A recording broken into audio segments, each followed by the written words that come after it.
morning everyone. Respected President of India, Srimati Draupadi Murmu, Prime Minister of India, Narendra Modi ji.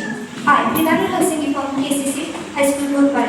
First, all of would like to thank our teachers for giving us an opportunity sharing our ideas. Viksit Bharat Wilcon. Name of our topic is Wind Power. Clean Energy Solution. Name of my teammates are Shivani Sawant, Gracie Vatakar, Ayush Sumudre and Alok Sumudre. Thank you. Good morning. मी आदित्य समुद्रे. पवन ऊर्जा ही सौर ऊर्जेचा एक प्रकार आहे. ही अशा प्रकारचे वर्णन करते जिथे वाराची ऊर्जा मिळवली जाते आणि पाणी पंप करण्यासारख्या कामांसाठी यांत्रिक ऊर्जेमध्ये रूपांतरित केले जाते. सामान्य पवन टर्बाइन वापरून विजेमध्ये रूपांतरित केले जाते. धन्यवाद. Good morning. मी आलोक कुमार समुद्रे. मी कोल्हापूर जिल्ह्यातील पन्हाळा तालुक्याच्या पायथ्याशी बसलेल्या बोरपाळे गावचा आहे.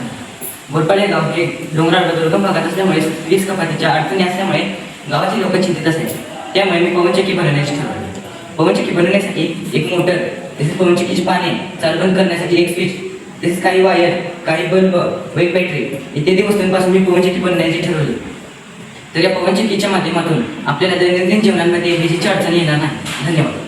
Good morning. मी शिवानी भरनाथ सावंत. पवनचक्कीचे पाने वाऱ्याच्या साहाय्याने ऊर्जा निर्मिती करतात. त्या ऊर्जेचे रूपांतर विद्युत ऊर्जेत होऊन ती विद्युत ऊर्जा आपण गावामध्ये किंवा विविध उपकरणांमध्ये वापरू शकतो. पवनचक्कीचा फायदा सोसायटी व पर्यावरणाला होतो. वारा हा नैसर्गिक कधीही न संपणारा स्रोत आहे. वाऱ्याची ऊर्जा ही ग्रीन हाऊस वायू दूषित करत नाही, त्यामुळे वातावरण दूषित होत नाही. धन्यवाद. Good morning. माझं नाव यशस्वी वाटाकर. पवन ऊर्जेचा उपयोग धान्य करण्यासाठी व नेदरलँडमध्ये पाणी पंपाद्वारे काढण्यासाठी याचा उपयोग होतो.